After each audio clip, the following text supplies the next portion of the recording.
You just realized your business needed to hire someone yesterday. How can you find amazing candidates fast? Easy. Just use Indeed. Stop struggling to get your job post seen on other job sites. With Indeed sponsored jobs, your post jumps to the top of the page for your relevant candidates, so you can reach the people you want faster. According to Indeed data, sponsored jobs posted directly on Indeed have 45% more applications than non-sponsored jobs. Don't wait any longer. Speed up your hiring right now with Indeed. And listeners of this show will get a $75 sponsored job credit to get your jobs more visibility at Indeed.com/kidsandfamily. Just go to Indeed.com/kidsandfamily right now and support our show by saying you heard about Indeed on this podcast. Terms and conditions apply. Hiring? Indeed is all you need. Astonishing Legends Network. Disclaimer. This episode includes the usual amount of adult language and graphic discussions you've come to expect around here. But in the event it becomes an unusual amount, expect another call from me.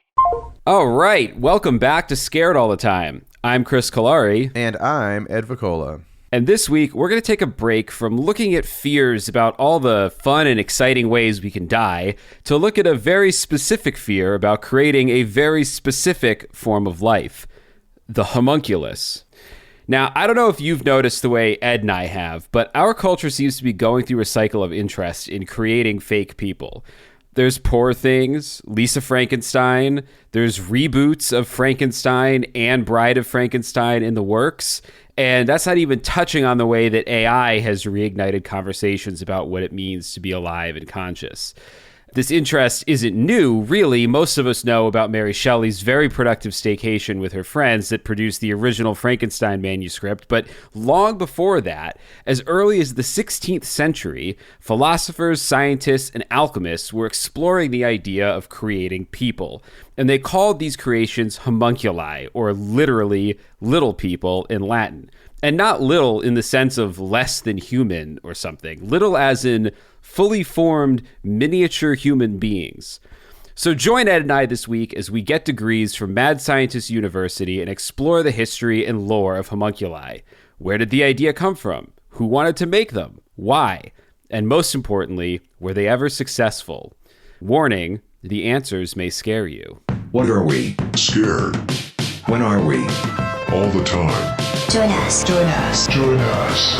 Now it is time for Scared All the Time. All right, welcome back. First, Ed and I just wanted to say thank you so much. You guys killed it last week when we said, tell people to join the Facebook page or whatever. We're closing in on 600 members in the Facebook group now, which is up almost 100 from last week. So the show is growing. It's all thanks to you guys. Thank you so much for listening. It's still the kind of thing tell your friends, tell everybody. We saw our buddy Germ posted that he's been listening to Scared All the Time a lot on Instagram. So thank you for that. And he has his own podcast that just came out, which I don't have the name of in front of me at the moment, but he's pretty active on all of our socials. I'm sure you guys can find him. It's a pretty unique name. So congrats, Germ, on starting a new journey and for listening to the show all the time, being a very supportive and active member of our community. Yeah, thank you so much, everybody. We've been trying to keep up with the messages and the Facebook, and it's just so cool. Some of you guys have such great theories. Someone on the Facebook page shared a theory that the reason people don't move when they die from spontaneous human combustion is because the fire starts so intensely and so suddenly and with such heat that it burns all the nerves instantaneously, so they don't feel anything when they're burning from the inside because it combusts and singes all their nerves, and so they don't move because they don't feel anything. Whoa. Which I think is a great idea. Yeah. We also had somebody who reached out on the Facebook page and said that they had read or had access to in college the original phlogiston texts. Whoa. The original writings on phlogiston, which is so cool. And that's part of the fun for Ed and I doing this show, is building this community of people who have all this strange information and wild ideas. And it's fantastic. So thank you so much. We're going to keep growing. We're just going to keep making it the best we can be. So Ed, do you have any updates on the Patreon stuff that we've been promising the people? Yeah, it's always in flux. So most recent update on that is We've been approached by Supercast, which is another Patreon style thing. I guess there's like a bunch of ways now that people can support the show and get unique content, and we're just looking into that. Yeah, I really liked what we saw from those guys over there, and it's just something I think we're going to internally test out and see if we like it, and if we do, that might be the thing we do over Patreon. We don't know yet, but there will be a thing very soon. We're just wanting to find something that we think is cool and will be the best end user experience for whoever jumps on board. Yeah, I don't know if any of you guys are supporters of My Favorite Murder, but they are using Supercast. I think they're the highest profile Supercast podcast. So if you support My Favorite Murder, let us know how you like that interface, because we're exploring and figuring it out. Yeah, that would be great. That would be a huge help to us. If anybody follows any shows that are using Supercast, let us know. We'd love to know your feedback on that. Yeah. And on a personal note, before we head into the episode, huge loss this week. Massive RIP and God bless to Akira Toriyama, one of the all-time greats, and just a huge part of my childhood and to some extent my adulthood. So again, massive, massive loss. Yes. All right, so we're about to get into the episode. Just one last thing, like we said up top, this week's episode is a little bit of change of pace, a little bit lighter than some of the very dark topics we've been covering. It's more creepy than actually scary, but fuck you, it's our show. So whether it's scary or not, we'll do whatever we want. We welcome all kinds of fears here at Scared All the Time. So without further ado, let's dive into the small world of the homunculus. No pun intended. Or maybe pun was intended, I don't know. The small world, pun definitely intended. So I have to give Ed credit for suggesting this topic. He's actually been pushing to do an episode on homunculi since we started the podcast. And I'm not entirely sure why he's so obsessed with them, other than maybe he secretly wants to create an entire society of homunculi to worship and fear him. So Ed, the floor is yours. How afraid of these little creatures are you, and how did you find out about them even? I'm not afraid of them in the sense of like, oh no, there's a homunculus in the corner, but maybe that would be the case soon. I think I just was reading something one time and they had come up, or the process of making them had come up, and it was like super gross and disgusting. And then I think it just came up because of kind of what your opening was talking about, which was just talking about this fascination right now with making people. And I think there was that company in Europe somewhere, CRISPR or whatever, who's, I guess, doing genome shit, which I feel like in the 70s, people were talking about, hey, let's all get together and just not do that. Let's just not make people. And then, like, they cloned Dolly when we were kids. Well, yeah, in the 90s, they banned it. Yeah, it felt like we just never heard about that again, Well, right. And then the argument people make for like, oh, AI is dangerous and AI is scary and AI needs to be regulated. And I think all of those things are true. But there are examples in the past of new burgeoning technology, which is being like, maybe we shouldn't. And that was, I believe, like human genome stuff, like, right? Like the 70s, a consortium of scientists came together and be like, hey, let's just fucking not do this. Let's just all agree to not do this. And I think that maybe has culminated in what you were saying. If cloning was in fact banned after Dolly, I don't know. I mean, how are we making impossible meat? I have no idea. Well, yeah, I don't think that's a clone. Fuck it. Just throw in impossible meat and Beyond Burgers. Like, that's another good example of like, what the fuck are we doing? Like, what is that, beet juice? What is it when it bleeds? Like, I have no idea. I don't know if it's impossible meat. I've read about one of the meat companies, and they're essentially just growing like protein chains. There's no like, I don't think Impossible Meat is ever in danger of like 15, 20 years from now, someone being a whistleblower, like the meat was alive. I don't know. All it takes is fake meat people getting in touch to the 23andMe people and being like, I got a lot of DNA samples. What do you got? And it was like, we got a hamburger that we're trying to put teeth in. Right. So what you're really afraid of here is eating a homunculi hamburger. Again, it's not a thing where I'm like, homunculi are scary, but I just feel like a lot of the thought behind wanting to make it and striving to make little people, or just little anythings, or big things, or Frankensteins, or things in our own image that isn't just shacking up and making a kid. Like, I find that insane and kind of scary. I'm scared of the people who are interested in that. It's the playing God aspect to you that is the scariest part. I guess so. Because, well, I mean, it's funny. I think my first encounter with homunculi, was that Treehouse of Horror episode where Lisa creates like a whole society in her desk drawer. Do you remember that? Yeah. Yeah. I mean, like, that's a real Simpsons did it first situation. I'm pretty sure they call them homunculi at one point, or maybe it's somewhere along the way. Maybe I just made the connection. But that was the first place that I encountered them. And then actually the second place that I encountered homunculi is in the original Bride of Frankenstein, because the first third of that movie is about a guy, Dr. Pretorius. I think his name is Dr. Septimus Pretorius, which is an all-time great name. And he's trying to create homunculi, and he has them in these little jars in his lab. And I think maybe one of them escapes at some point, and they get up to a bunch of hijinks. But then Dr. Pretorius convinces Dr. Frankenstein to resume his experiments, and it all spins out from there. But it's interesting that I assume somebody in the writing of Bride of Frankenstein probably, had made the connection between the idea of homunculi kind of being a predecessor to Mary Shelley's Frankenstein.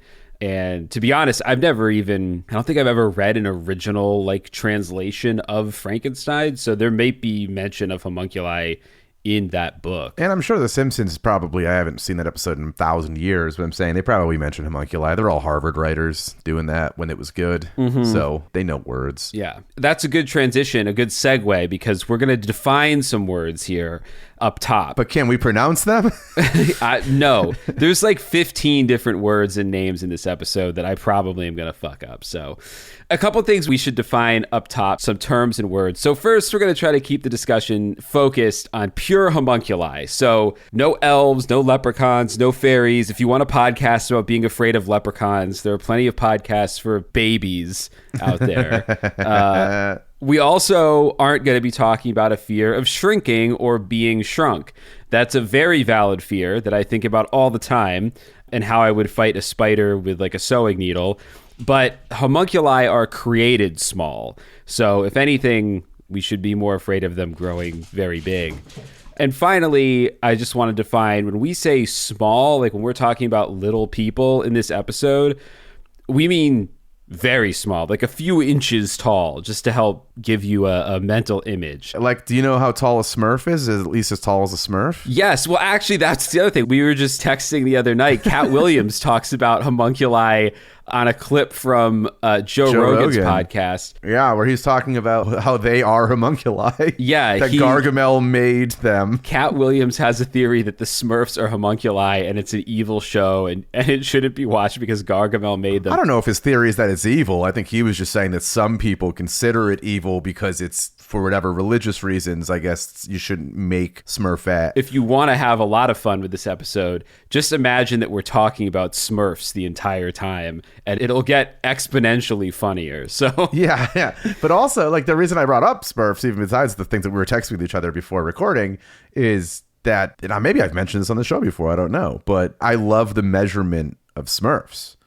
Smurfs are 3 apples tall. That's their measurement. They're 3 apples tall. Obviously somebody's always going to be oh, what kind of apples? Fucking Granny Smith? Fuck off. Who cares? It's just 3 apples tall. So I guess homunculi, by Cat Williams' definition, are 3 apples tall. I also, speaking of demonic things about Smurfs. No one was doing that. Cat Williams was. Yes, but I love Smurfs. I also love the Snorks. So I have no problem with this stuff. I'm on Cat Williams' side that the Smurfs are demonic, because the last time one of the Smurf movies came out, I walked past one of the big, posters that they put up on construction walls and stuff, those big. Sure. You're talking about the Smurfs live action movies, and I actually worked on one of those. But yeah, I'm sorry. You're talking about the Smurfs. I'm talking about the Smurfs live action movie because I had never noticed until I walked by this massive high definition render of a Smurf and looked at their skin, that I realized a Smurf must feel like a fucking dolphin or something. It was this waxy blue skin. A snork definitely would. And I think I always thought in my mind that they were cuddly or soft or puffy or something. And then when I walked past that and saw what Smurf skin would actually look like, it's disgusting. I don't want anything to do with them. I feel like I'd be friends with Smurfs. They seem like they have it. They're a lot of fun. Yeah, until you touch one and you chuck it across the room. I don't need to touch them. I have dozens of friends I've never touched, so it's fine. That's not a prerequisite of being my friend. So, sure, yeah, fine, I'd hang out. fine. We'd talk about Smurf stuff. I'd give them the news of stuff they can't see over. Over there, past the mushrooms, they're putting in a Buffalo Wild Wings, pretty cool stuff. Right. So yeah, they are wacky and they're weird, and I guess they're potentially demonic. I have no problem with Smurfs. The Snorks, I have a little bit more of a problem with because, they're aquatic, But don't do what Gargamel does. Don't do what Gargamel does. So to understand where the idea of the homunculi came from, we first have to understand a little bit about the ancient practice of alchemy. Now, this episode is going to be for the history heads because there's a lot of information here about alchemy, and it's all relevant, but it's also just very interesting. I don't know a ton about alchemy, so this research I found really interesting for a lot of different reasons that we'll get to. But basically, this is where I was starting from. I always thought alchemy was basically just the attempt to turn common metals into gold, but it turns out there is a lot more to it. An outline of an alchemy course offered at the University of Hawaii defines the ancient practice as a cosmic art by which parts of that cosmos, the mineral and animal parts, can be liberated from their temporal existence and attain states of perfection, gold in the case of minerals, and for humans, longevity, immortality, and redemption. Such transformations can be brought about on one hand by the use of a material substance such as the, quote, philosopher's stone or elixir, or on the other hand by revelatory knowledge or psychological enlightenment. So right off the bat, we're getting a lot deeper into the alchemical weeds than I even knew existed. Like, I'd heard philosopher's stone. I guess somewhere in the back of my head, I knew that alchemists also searched for immortality, but I didn't really know how it all connected. Well, I have a question. Yes. Ed, in the back, raising your hand. Thank you. Thank you. So alchemists, you're like, oh, alchemists were searching for philosopher's stone. They want to make gold. They wanted longevity. They wanted what have you. But I also feel like alchemists was like a position, like a cabinet position, at least in like fantasy novels. It's never just like a rogue alchemist. It's always like, oh, this is the king's alchemist. And so the king, the rich, they want long life. They want more gold. They want shit. Yeah. So it does feel like a job that's gotta be like, how's it coming with the gold? Yeah. And you have to just lie all the time and be like, oh, it's still, I don't know, lead. And it's like, we're drinking lots of mercury and we're not getting any longer lives. So it's got to be a scary role to have where, you know, you probably are pretty high society. You got a lab. They're probably throwing you some coin to do the job, but you got to be on the chopping block every couple weeks. Yeah. Well, there's definitely throughout this a lot of royal alchemists and higher society people. I think something that's really interesting that we'll get into in a bit, though, is that alchemy, it was the birth of a lot of science. Like, a lot of modern science got its roots in alchemy because basically alchemy was really the study of the natural world before the natural world and the supernatural were very separate from each other. So the roots of alchemy can be traced all the way back to Aristotle in the mid-300s BC. And Aristotle had what we'd consider a rational, though not technically scientific, understanding of the world around him. So in other words, Aristotle, undeniably brilliant guy who made a lot of observations and hypotheses grounded in his observations, but he never put his theories to empirical testing. So I don't remember high school science all that well, but I'm pretty sure the scientific method is big on testing and measuring conclusions and adjusting your thinking based on those results. I wish it stopped at have an idea, because I think I probably would have done a lot better at science if all you had to do was think and observe and be like, what about this? Yeah. And had Aristotle tested things, he might have changed his mind about some of his theories. One of his big ones that was a whiff was the theory that women have fewer teeth than men, which I feel like is a pretty easy one to check. Well, I don't know. I mean, I know they didn't have dentists probably back then, or at least dentists as we understand them, but like, I mean, it wasn't too hard to like count teeth, I don't think, but that was one of his things. So anyway, Aristotle was also thinking about the natural world, and one theory that he came up with, I think probably made a lot of sense at the time. He believed that all matter was made up of 4 elements: earth, air, fire, and water. God, he sounds like proto-Avatar, but also he sounds like he could probably hand out rings, have a little Captain Planet situation. Well, that's what I was going to say, except I think Captain Planet added a 5th element that was like love, or it was heart. Like being handicapped or something. It was heart. So in Aristotle's belief, these four elements each had their own unique properties and characteristics, and all physical objects were made up of varying combinations of these four elements. This was all sort of a refined version of his mentor Plato's belief that the physical world was a manifestation of an underlying world of forms or ideas, and that all objects in the physical world were made up of a combination of these forms.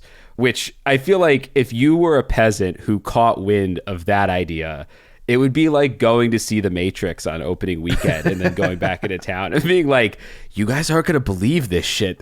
You got to hear this. This is crazy. It is nuts that you mentioned The Matrix opening weekend, because I saw The Matrix opening weekend with my dad, because I believe there was a re-release in theaters, because it's pre-streaming, people. There was a re-release in theaters of Empire Strikes Back or something. And we wanted to go see it. And you had to go to the fucking movie theater, and it was sold out. So I was like, shit. And I had seen a trailer. I was heard about The Matrix coming out, and I was like, oh, this movie might be cool. And we went to see it, and when I left the theater, it was exactly what you just said. I was like, you people won't believe like what the fuck I just saw. Yeah. And my dad, I don't know what his reaction really was, but for me, I was floored by that fucking movie, dude. Yeah. Well, I think that's exactly if you had gone to hear Plato speak in 400 BC or whatever, and he was like, hey, simulation theory. The world, there's just an underlying world of capital F forms and capital I ideas, and it all manifests from that. Don't listen to Smashing Pumpkins. It's not just a vampire.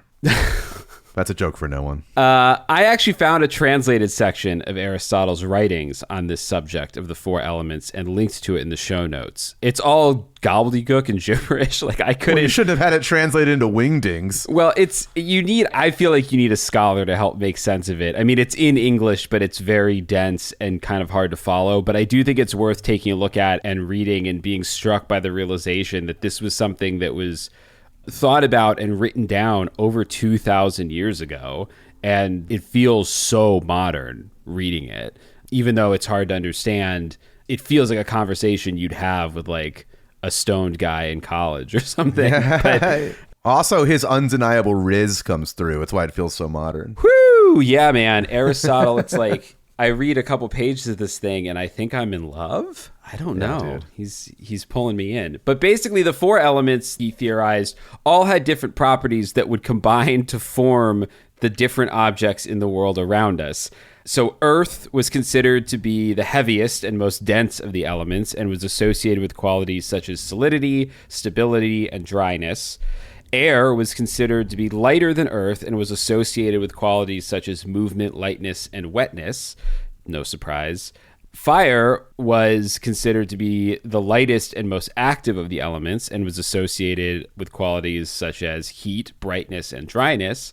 And water was considered to be an intermediate between earth and air and was associated with qualities such as, you'll never guess, fluidity, coldness, and also wetness. It'd be weird if it was dryness. We already got two drynesses, only one wetness. We got two wetnesses and two drynesses. We've got two. And I think that's part of the idea that like these are all sort of yin and a yang here. Yeah, they're intermediaries between each other. So none of they're all individual elements, but they share these crossover things between them. And this school of thought persisted into the Middle Ages. There's a passage from a book called The Skeptical Chemist, spelled hilariously, like spelled old Middle Ages style, published in 1661, that illustrates sort of a rough proof of Aristotle's ideas by observing a burning log. So Ed, hit me with the Yule log sound effect here. I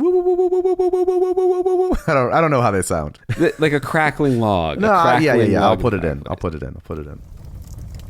If you but consider a piece of green wood burning in a chimney, you will readily discern in the disbanded parts of it the four elements of which we teach it and other mixed bodies to be composed.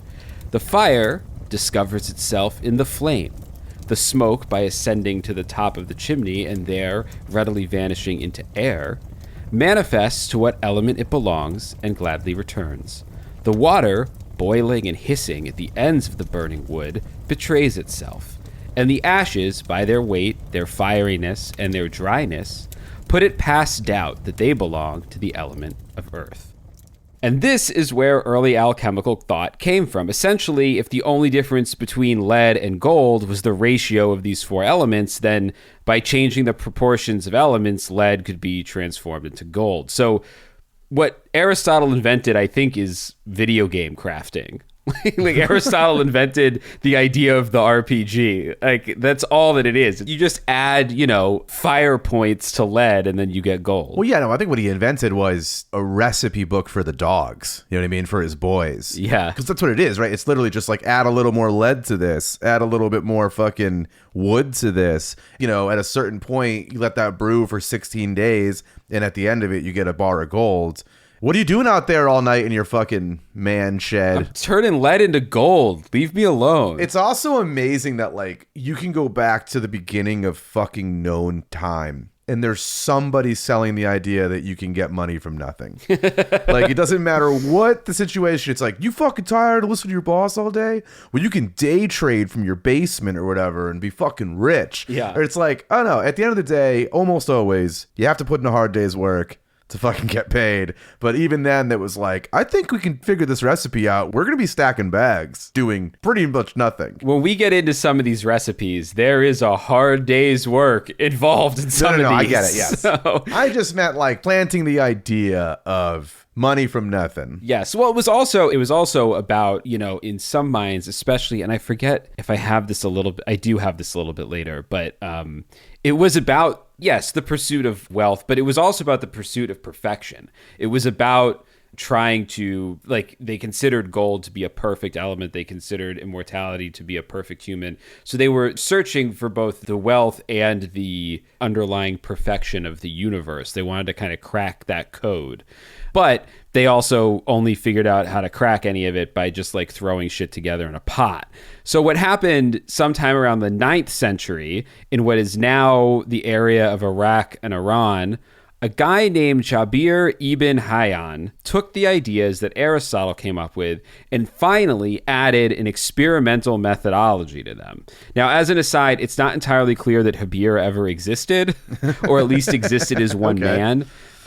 He's like Zorro. Like whoever's under the mask every generation might be a new person, but the idea of him, kind of, I mean, as early as the 10th century, so really just like 100 years after his books were written, scholars were already debating if he was actually a guy or a school of alchemists using the name as a pseudonym. But for our purposes for this episode, it doesn't really matter. It's just kind of interesting. What matters is that the writer, whoever it was, of this collection of works built upon the previously developed Aristotelian theory of elements, and Hayyan suggested the existence of different categories of matter, including spirits, which vaporize upon heating, metals, and stones, which can be converted into powder, which is important when we get to the philosopher's stone stuff.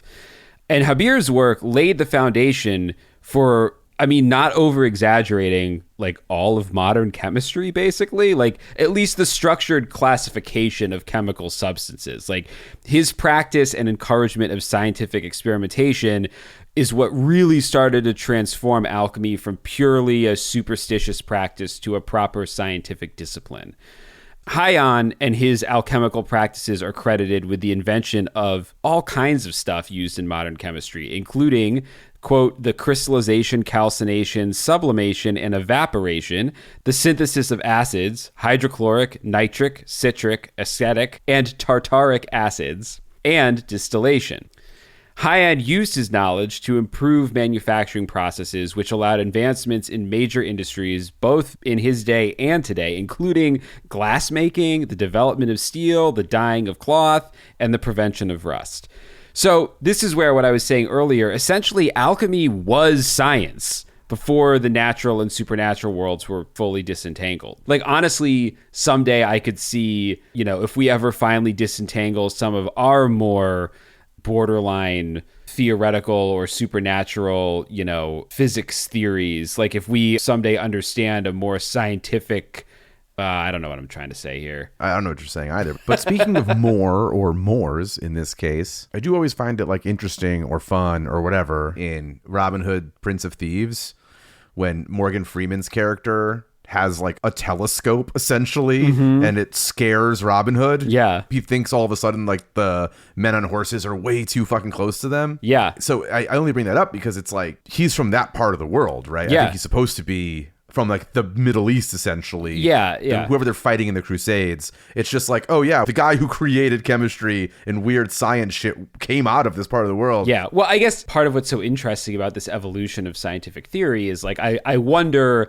500 years or 1,000 years from now, what they'll look back on as stuff that we didn't quite fully understand and go, oh yeah, they eventually had to separate the study of fucking gluons from everything else because they thought that was the same thing back then. That's so crazy, and we don't even know what those revelations will be. We're not going to get them in our lifetimes. No, we won't. But that's what's crazy about it. Feels like we're going to be sitting right here with AI for a bit. That'll be the big revelation. And yeah. Well, as the Greek and Middle Eastern school of alchemy took off in Europe through translations of ancient texts, a completely independent school of alchemical thought started to take off in China. And Chinese alchemy was a little less focused on material sciences. It was more medicinal in nature, partially because it was heavily influenced by traditional Chinese medicine. But that said, I just thought an interesting fact. Some people might already know this. I feel like this is sort of a bar trivia fact. But one of the most lasting discoveries of Chinese alchemy is gunpowder. Yeah. And it was accidentally invented by Chinese alchemists who were mixing powders to try to uncover an elixir for eternal life, which is hilarious because gunpowder is most certainly not used to extend anyone's life. No. It's very good at doing the opposite. Well, one of my top 5 favorite movies of all time is October Sky. And he has to go to the nerds table at the cafeteria and he wants to learn about rocketry. And he's like, I want to know about rockets. And the kid's like, what do you want to know about rockets? And he's like, I want to know everything. And then the first thing he says is like, well, they say that rocketry is potentially invented by the Chinese as early as 3000 BC. And he was talking about fireworks and stuff or whatever. Yeah. You telling me that just made me think of that moment in one of my favorite movies. Yeah, it's just an odd, or not odd, almost an ironic thing that these people were obsessed with trying to find the elixir of life and ended up inventing gunpowder. Oops. I mean, whatever. What do they say? What's his name? Fucking Nobel invented dynamite, which I knew before Oppenheimer, but yeah. Now he's named for a Peace Prize, so. Yeah. So that idea of mixing powders to create elixirs brings us to another important element of alchemy that we should touch on, which is the idea of the philosopher's stone. Now, I felt so stupid researching this part because I guess I always thought a philosopher's stone was almost like something Indiana Jones could find, like a relic or like a... Yeah, it is poorly named. You don't think of an equation or anything when you hear it. Yeah, and so, Greek, Arab, Hindu, Buddhist, and European alchemists all refer to some version of this stone. But as with everything alchemical, it seems like the power of the stone and the definition of the stone was a little different depending on who you're reading or who you're asking. Essentially, it's a mythic substance capable of turning base metals such as mercury into gold or silver, and it's also an elixir of life, able to heal whatever illness you may have, prolonging life for anyone who consumes a small piece of it. Some people say you have to dilute it in wine first and then drink it. Hell yeah. I'm sure there are lots of ways you can get a philosopher's stone infusion. And, really the point is, at the end of the day, for centuries, harnessing the power of the philosopher's stone was like the most sought after goal in alchemy. The philosopher's stone symbolized perfection in its finest, divine illumination, and heavenly bliss. So maybe what they were searching for was drugs, actually. I mean, I'm sure they discovered a lot of drugs through this process that were definitely drugs that destroyed you. Yeah. It was like, yo, you're going to get so high. And it was like, all your teeth are going to fall out. All your hair is going to fall out. They're not going to know why drinking mercury to get stoned is not a good idea. Yeah. I bet you they definitely were finding all sorts of wacky shit. But the problem was replicating it was probably difficult. And also, again, I can't imagine the people who put you in charge of this are decent people. They're probably just super rich assholes who are like, I want to live forever. Bring me the bones of as many poor people as you can. Right. Not the women, though, because we need a lot of teeth for this. So many teeth. We're actually going to be losing money on this endeavor if we get lady mouths. So bring me as many fucking teeth to make this stone as we can. You just realized your business needed to hire someone yesterday. How can you find amazing candidates fast? Easy. Just use Indeed. Stop struggling to get your job post seen on other job sites. With Indeed sponsored jobs, your post jumps to the top of the page for your relevant candidates, so you can reach the people you want faster. According to Indeed data, sponsored jobs posted directly on Indeed have 45% more applications than non-sponsored jobs. Don't wait any longer. Speed up your hiring right now with Indeed. And listeners of this show will get a $75 sponsored job credit to get your jobs more visibility at Indeed.com/kidsandfamily. Just go to Indeed.com/kidsandfamily right now and support our show by saying you heard about Indeed on this podcast. Terms and conditions apply. Hiring? Indeed is all you need. To be honest, I had kind of a hard time wrapping my head around what the stone is exactly and how it's supposed to function. I think because in some cases, it is what I was saying. It's like a stone that can be found in nature and then ground down and mixed with other elements. But to other philosophers and alchemists, the stone is more of an idea, sometimes referenced as an aether or some sort of base reality, which this I find really kooky and interesting. The idea that the philosopher's stone represents a base reality that we are trying to conjure things from.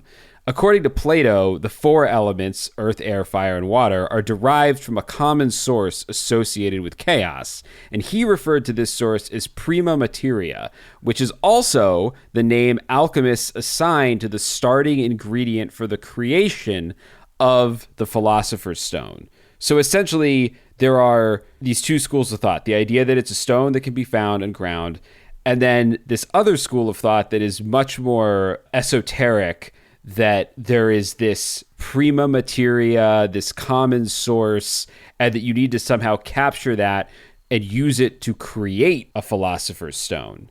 In the 17th century, Thomas Vaughan writes, "The first matter of the stone is the very same with the first matter of all things."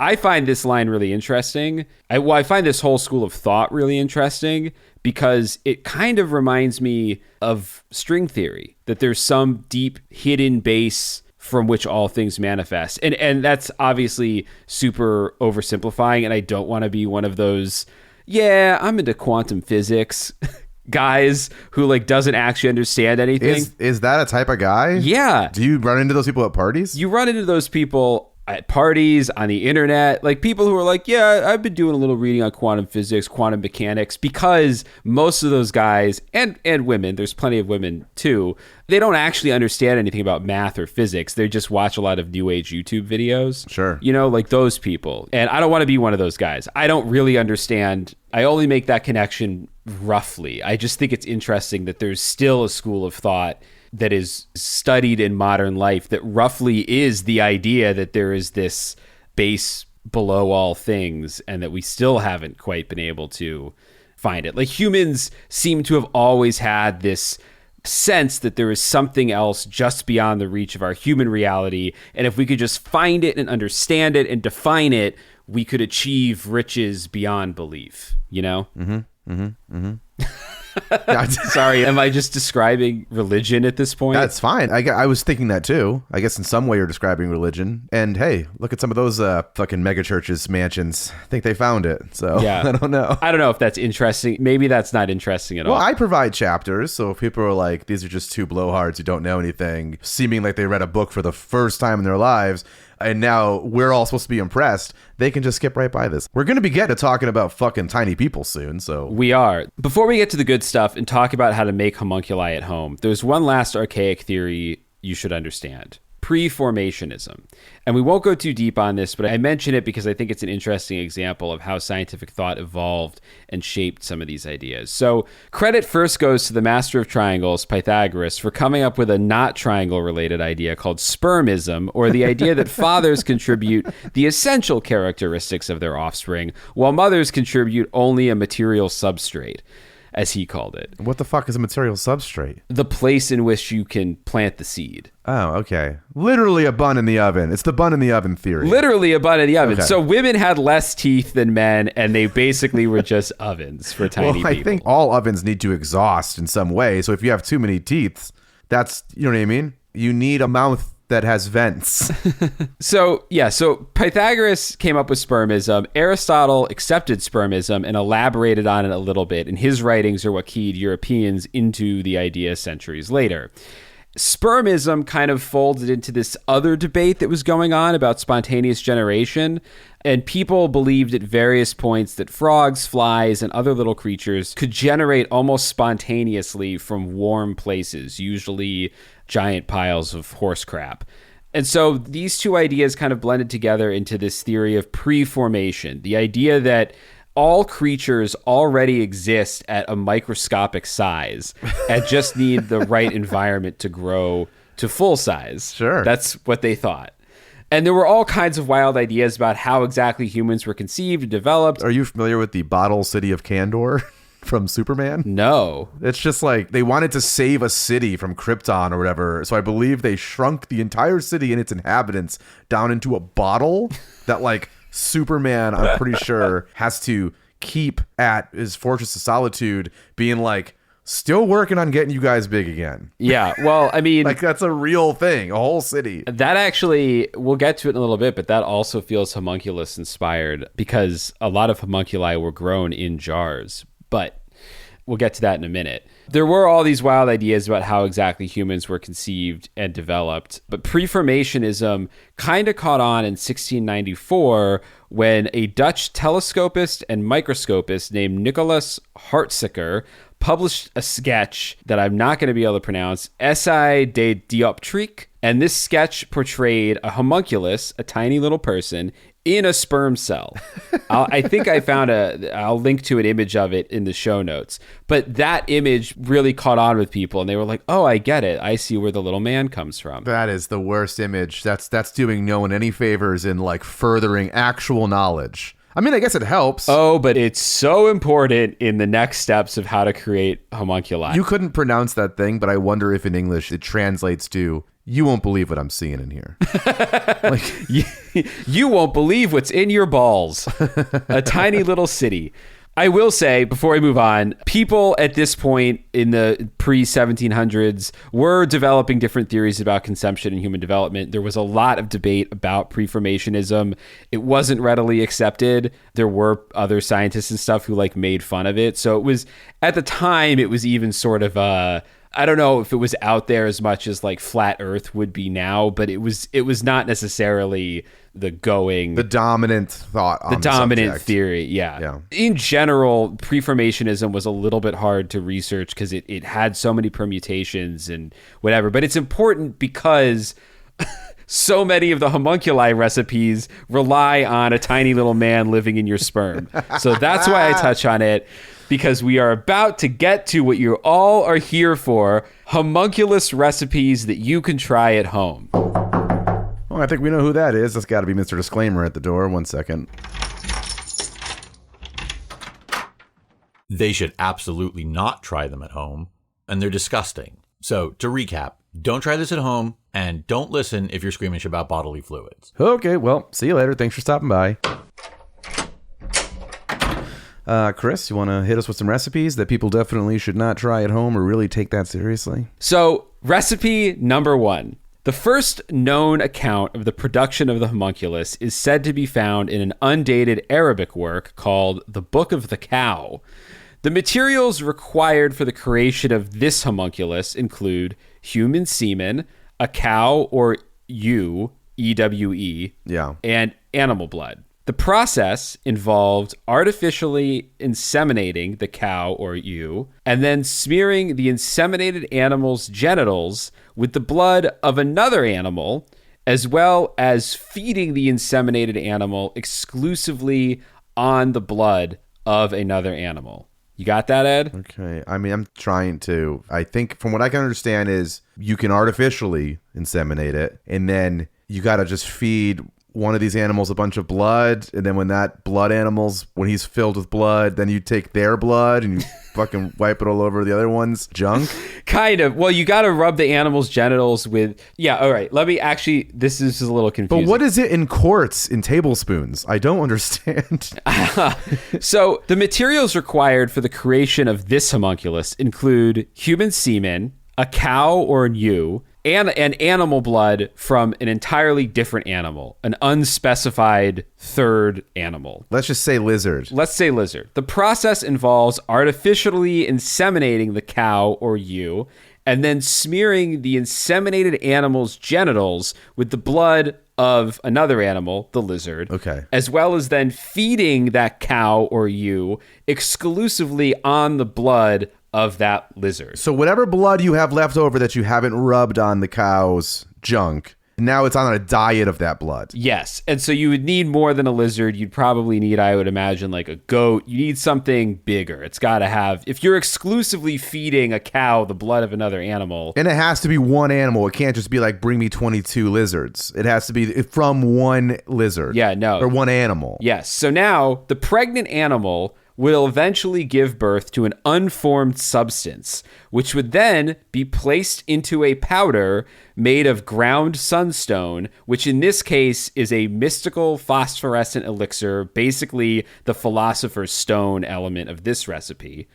Sulfur, magnet, green tutia, which is a sulfate of iron, and the sap of a white willow. When the blob starts growing human skin, the alchemist... Let me just say that phrase again.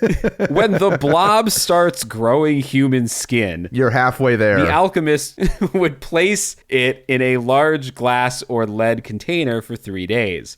After that, you decapitate its mother, and then you feed the blob with human skin the blood of the decapitated mother for 7 days, and it will become a fully formed homunculus. That's amazing. That is so fucking crazy. Yeah, and that's just nuts. One. But also, yeah, I also love that, like, in the modern era of recipes online, like every recipe I've ever looked up, it's always like, oh, well, I left it in for a day and a half, and I replaced the blood of a lizard with just a bunch of oregano. Like, people always immediately change every aspect of a recipe when I'm looking online.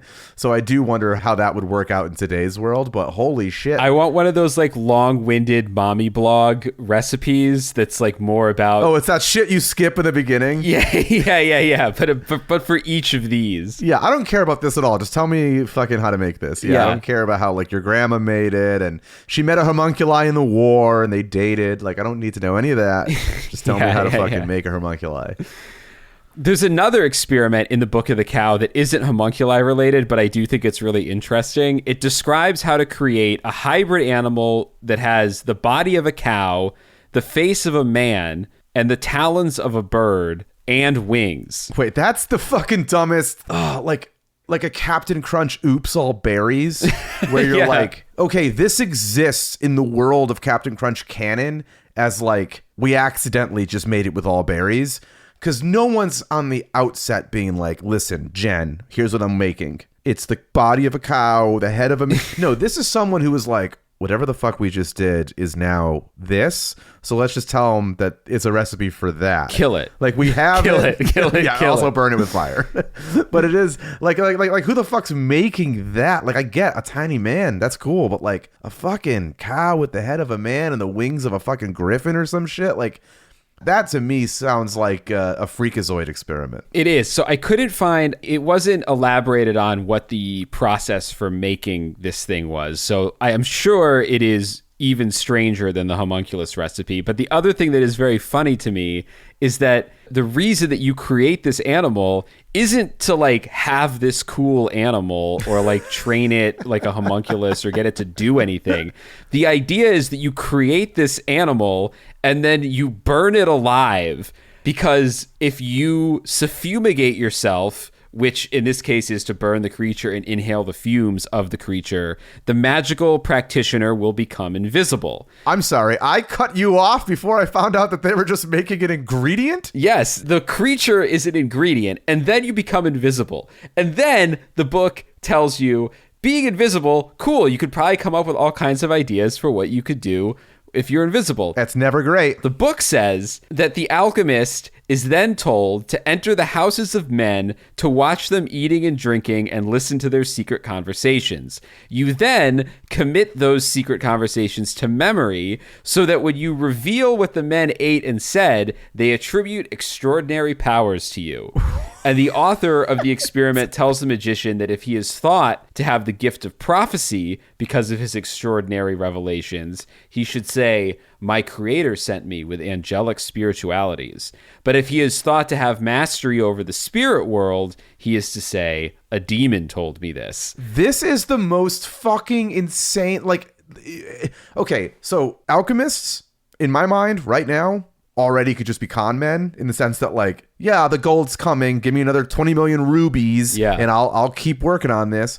But then now they really feel con men-y because it's like, I can make you spies. That's so crazy. What's hilarious is that it's such an overly complicated set of instructions. Not only are you creating an entirely mythical being just to set it on fire and breathe in the fumes so that you could become invisible, the goal isn't to spy on them. The goal is to spy on them, to notice things you shouldn't know so that you can later humble brag about your cool powers. Well, that's what I'm saying is, like, the knock-on effects of spying on them is being able to, I guess, subjugate power over them in some way by being like, I know more than you do, so you need to listen to me, which again all comes back to, like, put a little money in this basket. It's just so nuts. But, like, also, what do you think that conversation for that crazy winged cow is? Do you think they live just long enough to be like, what the fuck am I? And then they just light it on fire? The whole time I was reading this, I was imagining like a Tim Robinson sketch where like a bunch of medieval guys are sitting around a table and one of them is like, keeps smirking and trying to sneak in little facts or whatever that he shouldn't know about what they ate for dinner. I know what you had for breakfast. Yeah, and the other guys are just ignoring him. Yeah. But he keeps trying to drop hints. He's like desperate for them to notice. They're ignoring him because he's forgotten he's invisible. And so they just can't even fucking see him. That's good. But to go full con man of it all, if you make everything so incredibly complicated, no one can do it. And if no one can do it, they still have to rely on you in some way. Yes. So if it is like, oh, why isn't this happening? Why don't I have the thing you promised? Oh, did the person tell you something that wasn't a secret? You got to start all over again because he might have just been telling you something that's already known. Or, oh, did you go at night? Actually, you're supposed to go during the day. There was a mistranslation here. Like, if you keep it so insanely complicated, you can always keep people not being able to call you a fucking liar. Yeah. Well, there's some complications in this next one. Oh, good. We've already lost the audience, so this is for us. We love this. Keep going. Recipe number 2, probably the most famous homunculus recipe, I think because of how disgusting it is. This would be on the side of like the homunculus Betty Crocker box. Like, it's the one everyone knows. This is the one everyone seems to reference. It was written by a scholar named Paracelsus in his book De Natura Rerum, published in 1537. In this work, often cited as the first to use the term homunculus, Paracelsus describes his process for creating homunculi as follows. Quote, that the sperm of a man be putrefied by itself in a sealed cucurbit, which apparently is some sort of a glass container, for 40 days with the highest degree of putrefaction in Venter equinus. Pause. What, you may ask, is Venter equinus? Yeah, what is that? Warm horse shit. Oh, no. Oh, equinus, because like equine, I guess that would be horses, right? So yeah. So you put sperm in a glass container and let it soak in warm horse shit for 40 days.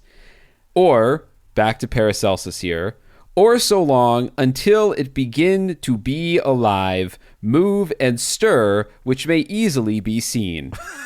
I do love, that's very recipe of them. And it's like, look, you put it in for 25 minutes or until the internal temperature is 165. Yeah. You know, it's like mileage may vary with whatever glass box you're using. Yeah. After this time, it will be something like a man, yet transparent and without a body. Now, after this, if it be every day warily and prudently nourished and fed with the arcanum of man's blood, and be, for the space of 40 weeks, kept in constant equal heat of horse dung, it will become a true and living infant, having all the members of an infant which is born of a woman, but it will be far less.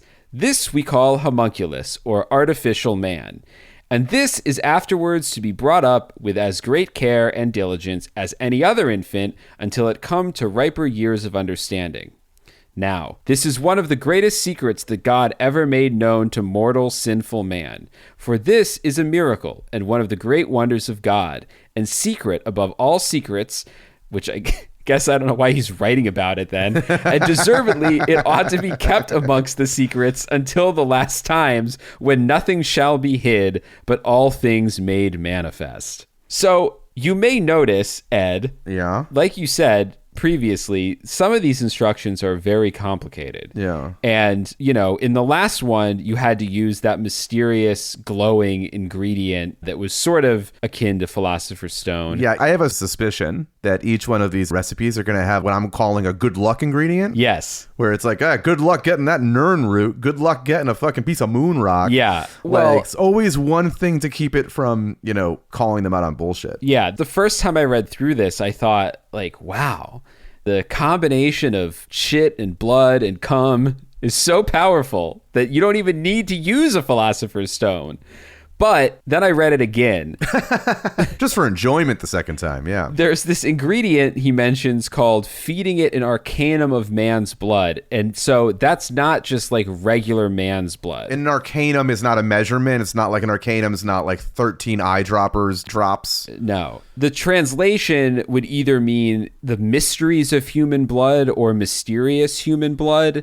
Essentially, the arcanum of men's blood, the mysterious elixir here, is the Philosopher's Stone piece of this recipe. That's the good luck ingredient. Yeah. So no matter how much cum and shit you save up until you can crack the secret of the arcanum of man's blood, you shit out of luck. Yeah, maybe wait to buy that ingredient before you start any of the other steps. Yes. A less mysterious ingredient that pops up a lot in homunculus lore is mandrake root, and that takes us to recipe number 3. You've probably seen a mandrake root before. They're vaguely human looking. They sort of have like a thick middle root that kind of looks like a potato or a carrot. Yeah, they're in Harry Potter. Yeah, they're probably in Harry Potter. And then they have like little other roots that protrude out like limbs. And in medieval times, it was thought that these mandrake roots could be used to produce homunculi. These experiments with homunculi are theoretically a little easier to try because they don't require any mysterious ingredients, but this first one does require hanging somebody. So, oh my God, don't try this one at home. Don't try this one at all.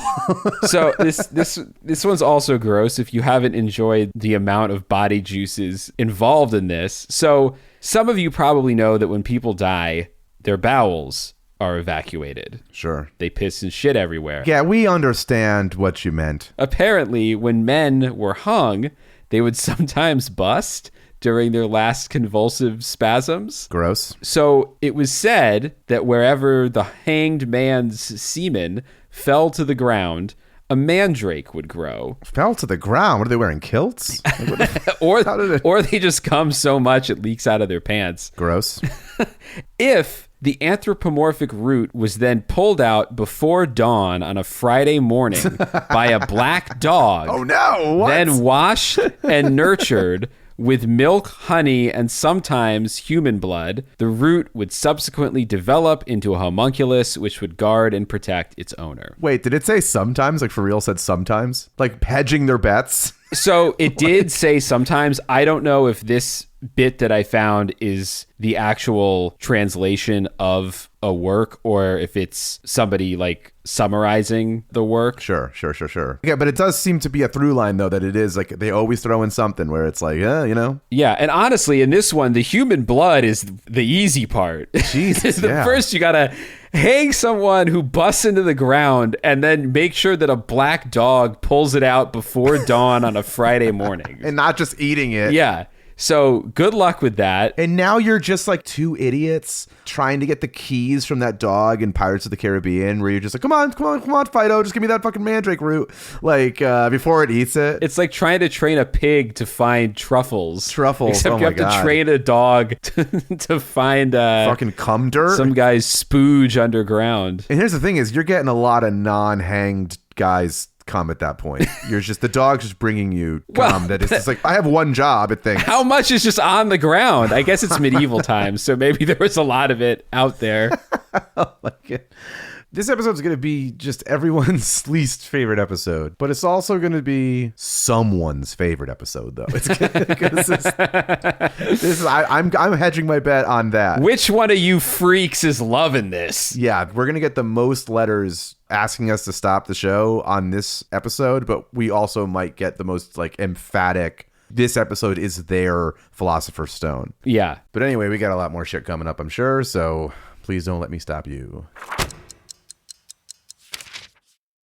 You just realized your business needed to hire someone yesterday. How can you find amazing candidates fast? Easy. Just use Indeed. Stop struggling to get your job post seen on other job sites. With Indeed sponsored jobs, your post jumps to the top of the page for your relevant candidates, so you can reach the people you want faster.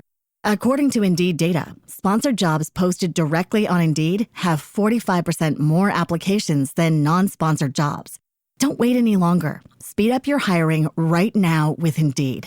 And listeners of this show will get a $75 sponsored job credit to get your jobs more visibility at Indeed.com/kidsandfamily. Just go to Indeed.com/kidsandfamily right now and support our show by saying you heard about Indeed on this podcast. Terms and conditions apply. Hiring? Indeed is all you need. Okay, so to recap, if this anthropomorphic root was then pulled out before dawn on a Friday morning by a black dog, then washed and nurtured with milk, honey, and sometimes human blood, the root would subsequently develop into a homunculus, which would guard and protect its owner.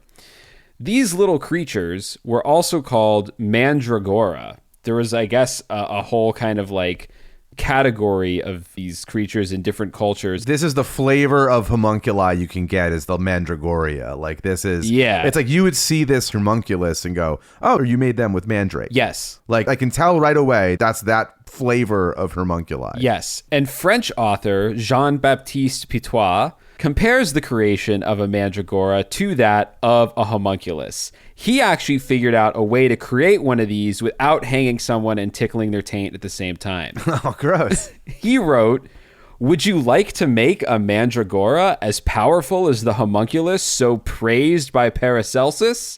Then find a root of the plant called bryony. Take it out of the ground on a Monday, in parentheses, the day of the moon, a little time after the vernal equinox.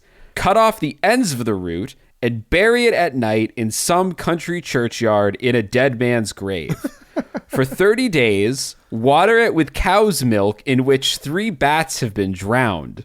When the 31st day arrives, take out the root in the middle of the night and dry it in an oven heated with the branches of verbena. Then wrap it in a piece of a dead man's winding sheet, which is like a burial shroud, and carry it with you everywhere." So, for my money, that's the easiest one. That might be the easiest one, yeah. You don't have to kill anybody. You have to drown 3 bats in cow's milk, which sounds pretty awful. But compared to, there's no human blood involved.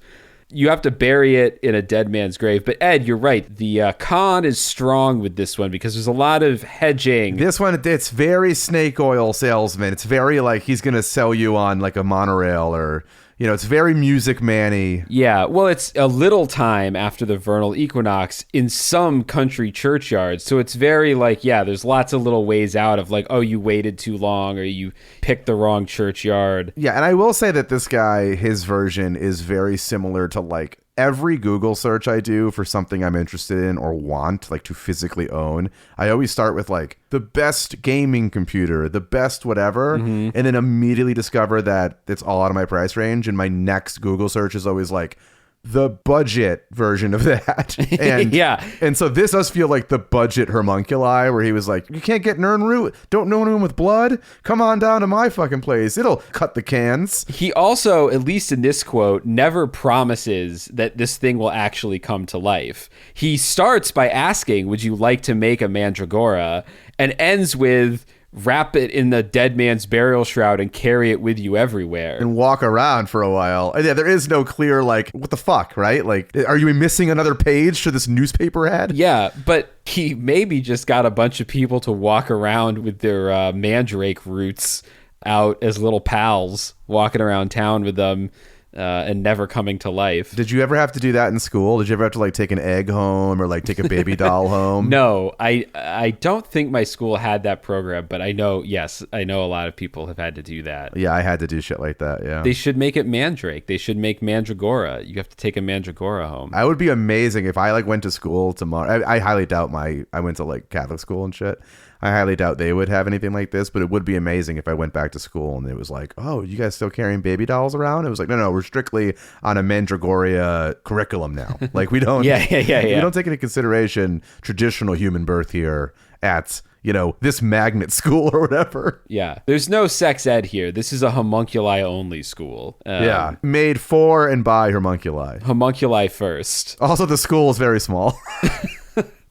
Another almost doable recipe, again, I stress almost, was invented during the 1700s by no less a figure of learning than Dr. David Christianus from Germany's Gießen University.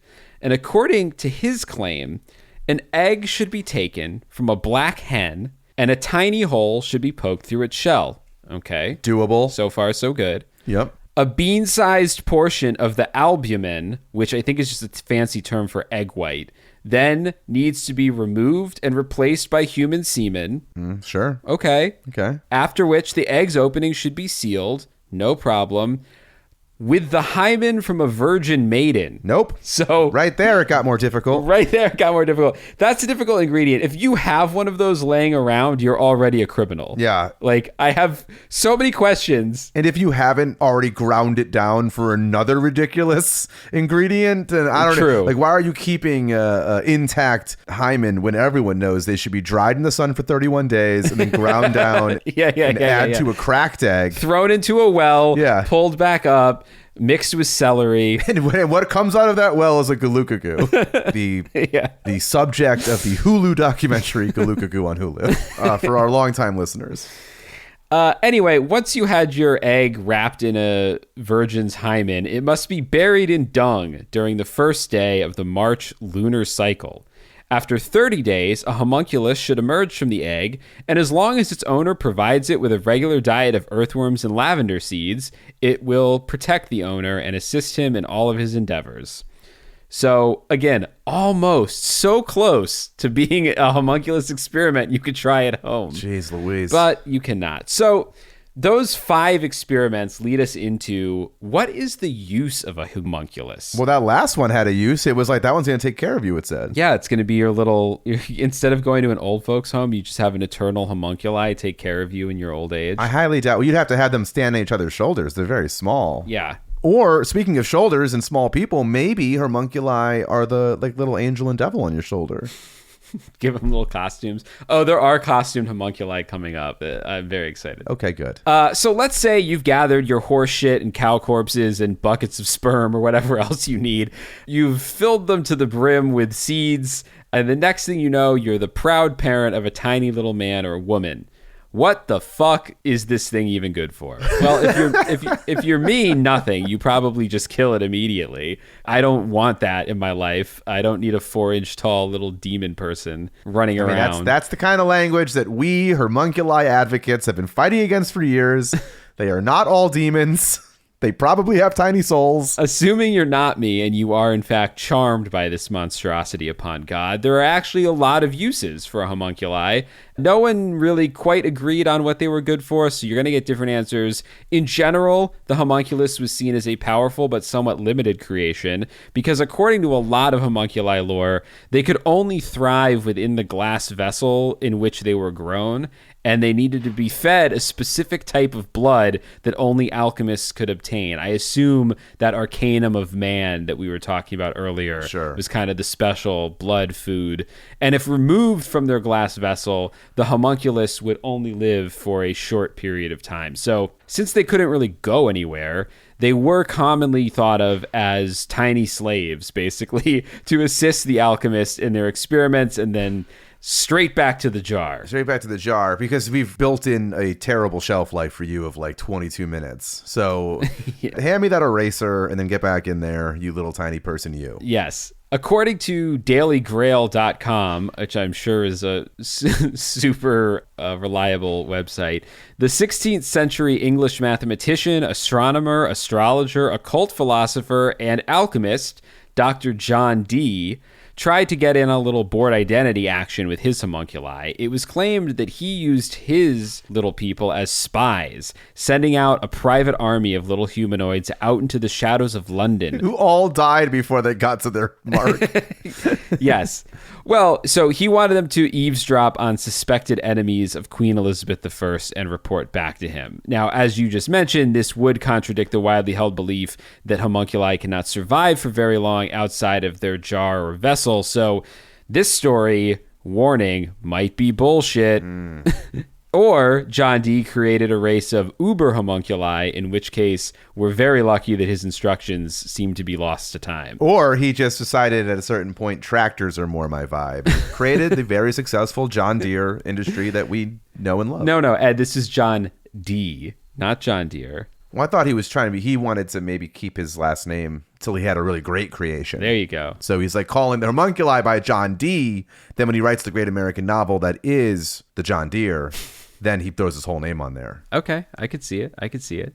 Other homunculi had magical powers, and this is where things start to get really interesting and or stupid, depending on your perspective on some of these magical abilities.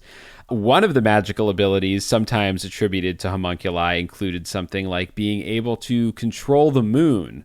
And it was said that these moon-controlling homunculi could make a full moon appear on the last day of the month, which I guess before TV was a pretty cool thing to do. It seems like a really boring and pointless power to have, but I don't know. You're a comics guy. I don't know what that would do other than I've built homunculi, but I also have a pretty decent army of werewolves. I need to do shit at the end of the month to collect rent, I guess. Like werewolves who work for landlords. Okay. To like muscle people into paying their rent. I guess that's a use. But it also feels a little bit like just another skill that is helpful for someone who's saying I'm a prophet. Where if it's like, hey, if I can get this guy to make the full moon outside of its lunar cycle, then I can say, I bet you $1 million that there will be a full moon at the end of the month. And then everyone's like, that's not possible. You're a lunatic. And then when it happens, it's like, oh my God, no, you're Nostradamus. No, you're a lunatic. Oh, shit. Pretty good. And we're done. Sorry. Some of the other magical abilities that homunculi had, they could allow a person to walk on water or shapeshift into creatures like a cow, sheep, or a large ape. The homunculus could also grant its creator the ability to know things that are occurring far away, so I guess like psychic powers. They could also see and communicate with spirits and demons. Some could summon rain during non-rainy seasons, and others could produce extremely poisonous snakes. A fully grown homunculus, which would be the size of a very, very tiny adult human, was also rumored to be a skillful artist who was able to create dwarves, giants, and, quote, other marvels. So basically that's the original like artificial general intelligence or whatever the hell the AI that we're all afraid of is. The AI makes its own AI. Yes. So if I got a homunculi, you can churn out more homunculi. That's kind of best case scenario. Yeah. I mean, really, it seems like homunculi just kind of have this very bizarre smattering of wild powers. And I almost wonder if some of this was like almost reverse engineered, where someone would claim to have some kind of power, and then when someone questioned them about how they would have that power, they were just like, oh, the homunculi gave it to me. Sure. You know, because none of these are connected. Yeah, and no one questions it. Everyone just leaves being like, could you believe Dave is a homunculi, you fucking asshole? I know. Like, I've been trying to get a homunculi for years. I can't collect it. I'm fucking bone dry. I can't come enough. I have fucked every cow in this town. I know. And all I've gotten is a bad reputation and not one homunculi. I've been arrested 40 times. So the big outstanding question here, of course, is whether or not anyone ever managed on record to successfully cultivate a homunculi. And the answer is not really. I looked far and wide.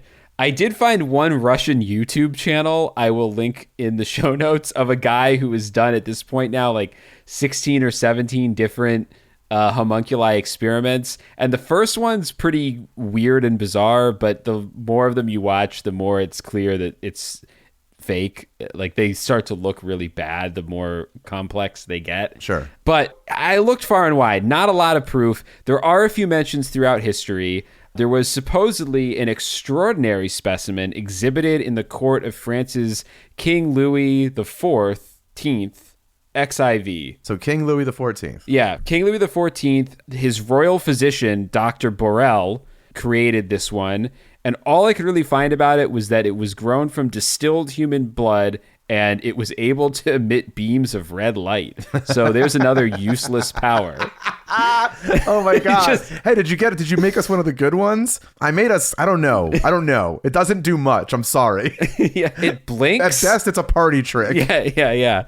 Meanwhile, the homunculi is just in extreme pain every time it blinks. It opens its mouth and eyes. Oh! Yeah, they don't care. They've made a little Cyclops from X-Men Cyclops, not Cyclops. Or really just a butter robot from Rick and Morty. What do I do? What's my purpose? You shoot red light. Oh, no. It would be cool to put on a red light homunculi at like a dance party, though. I feel like it would be like a disco ball in the 1600s. Oh, my God. Party time.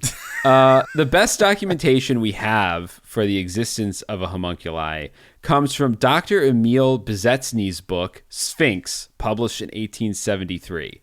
Now, I feel like at this point in human history, some of these people should know better. Like, I feel like the skeptical part of me feels like this guy was bullshitting this. It's the 1870s. Like, the Civil War happened. Is it easy someone being like, we would have won if my homunculi reinforcements were finished? Yeah, well, like, what the fuck are you talking about homunculi when like Harvard exists and shit? So he writes that two Austrian alchemists in the late 16th century, Count Johann Ferdinand von Kufstein and Abbe Galoni, created 10 living homunculi in only 5 weeks. Like many homunculi, they were grown in sealed jars, filled with water, and eventually buried under heaps of manure. They were treated with some special, but again, unspecified solution, so probably arcanum of blood or philosopher's stone, and it doubled the size of 8 of these homunculi, producing a series of 1-foot-tall specimens. No two homunculi looked the same, and each had its own identity. So 8 were physical mannequins known respectively as the king, the queen, the knight, the monk, the nun, the seraph, the miner, and the architect. I love it. I love what I'm hearing. I want to own the whole set. I want like a homunculi toy set from this. Yeah, dude. And clothes pertinent to their identities were manufactured for them. So they had their little costumes. Oh my God, this rules. Each of these 8 homunculi was fed with special pink tablets every 3 to 4 days, and their water was changed once a week. On at least one occasion, it's written, the king homunculus escaped from his jar and was earnestly trying to remove the seal on the jar housing the queen when he was spotted by Count Kufstein's butler. He was then chased by Kufstein and the butler, and the king soon fainted from exposure to air and was put back inside his receptacle. Sure. Which is hilarious that this king was so horned up. He was so horny. He escaped and was like pounding on the queen jar. I hope it's a discussion they had prior. I don't hope he's not just like a fucking deviant abuser. Yeah. But I hope they had like some sort of system of communication between jars where she's like, meet me at midnight, knock 3 times. Yeah. And I want to say, someone who's seen Bride of Frankenstein more recently than I have can probably speak to this, but I think this is the bit that's literally used in Bride of Frankenstein. Like, I'm pretty sure, I don't know if it's called a king in the movie, but I'm pretty sure one of them escapes and is like trying to mate with the other. And that's part of what drives the whole like Frankenstein's monster needs a bride conversation in the movie. I can't quite remember, but they may have stolen the bit from Count Kufstein. Well, Frankenstein's from the early 1800s, I think. And this is from the late 1800s? Yes, but I'm saying Bride of Frankenstein, the movie from the 1930s. Yeah. The remaining 2 homunculi were non-corporeal and only appeared when Galoni tapped on their jars and chanted certain magical words,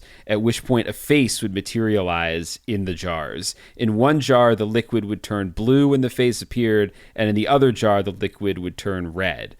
The red spirit homunculus was fed on blood and its water was changed every 2 to 3 days, but the blue spirit homunculus was never fed and its water was never changed, which seems like a punishment. Oh, no. I also kind of imagine the blue one like that big face in Power Rangers. Oh, yeah, Zord. Zord, who gave them all the missions. I feel like they created a Zord. I think they never changed his water either. I bet. The Power Rangers were super irresponsible homunculi owners. Actually, wait, are the Putty Patrol from Power Rangers? They're kind of homunculi. Oh, that's definitely fucking homunculi. That's definitely 1,000,000%. And all you gotta do is punch them in the chest and they disappear. So that's like, I don't know. They're so disposable. Yeah. These little fucking, they're definitely homunculi. They're just tall homunculi. Yeah, no, they definitely, because I didn't really include it because, like I said, I was trying to keep it to pure homunculi, but golems in like Jewish folklore are considered like an offshoot. No, I've been thinking golem this whole time. Yeah. They kind of activate. That seemed very golem to me. Yeah,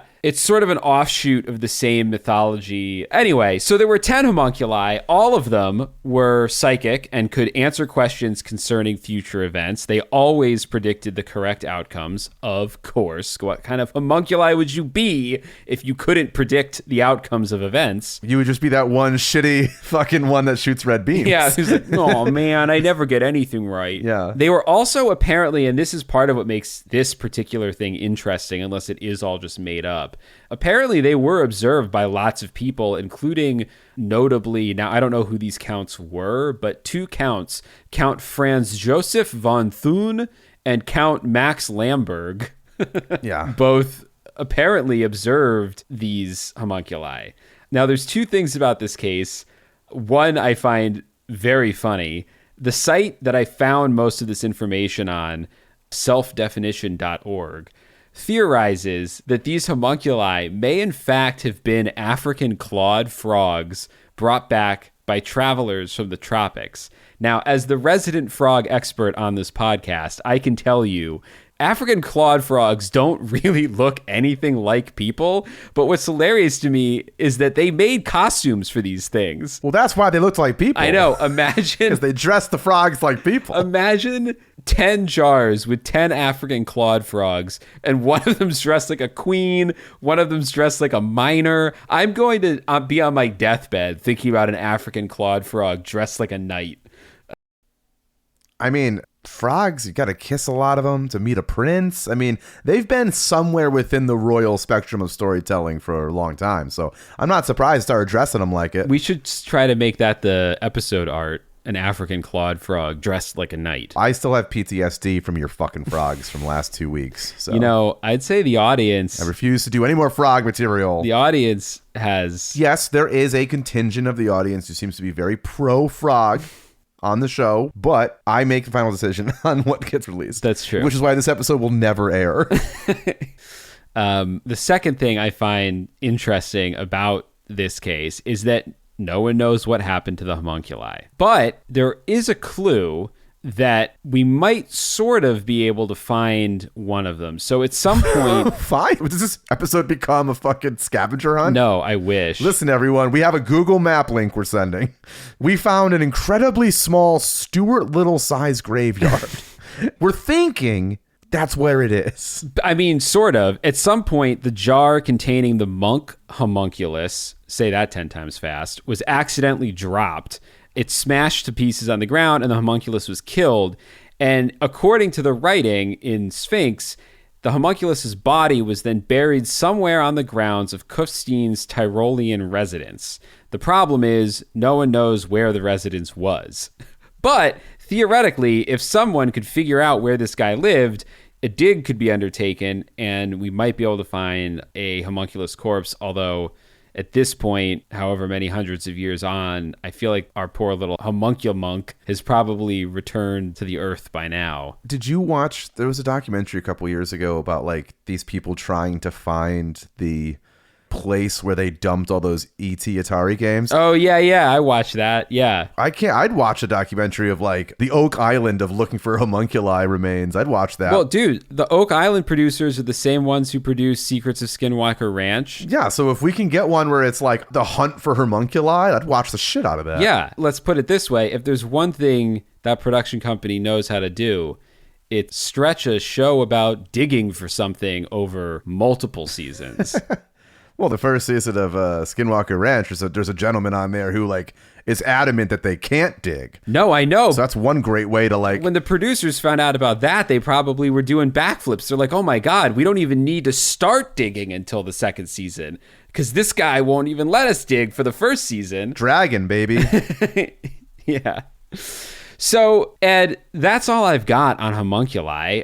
Where would you place these little bastards on the fear tier? This is the weirdest episode we've done, and it probably won't be how many of them go, but I place anyone who tried to make a homunculi fucking super high in the fear tier because they are insane, broken people with a god complex because there's not a single part, like there's never an ingredient in there where it's like, I did that without creating real chaos.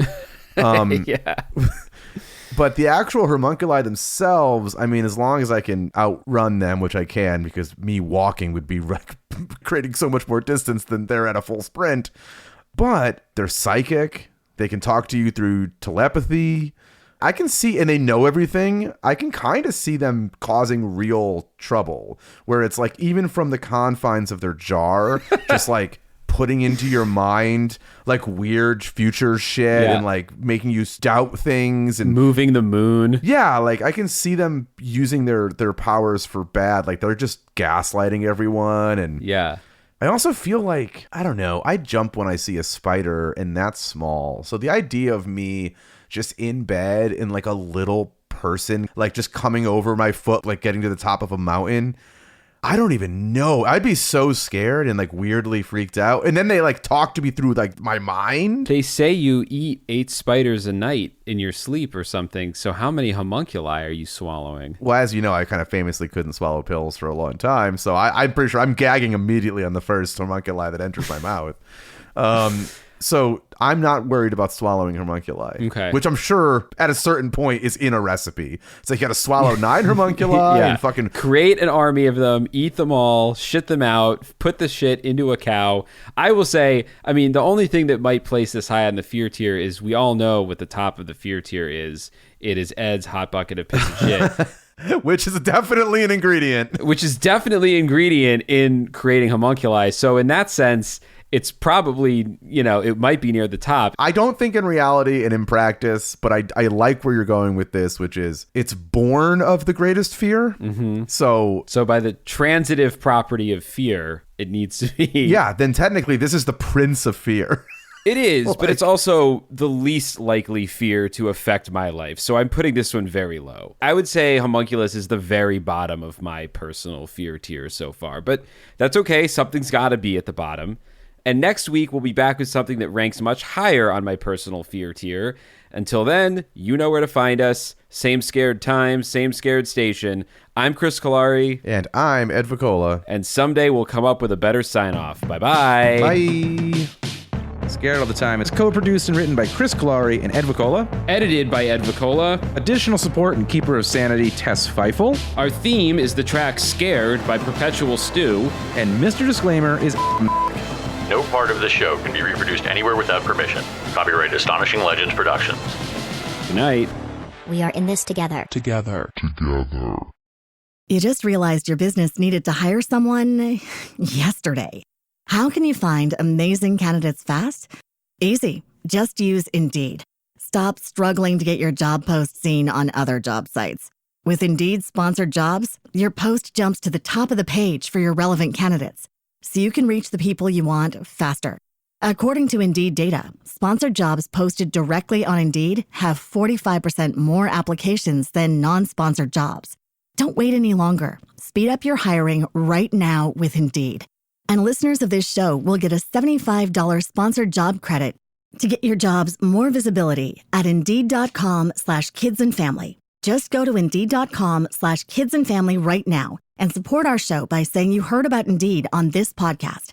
Terms and conditions apply. Hiring? Indeed is all you need.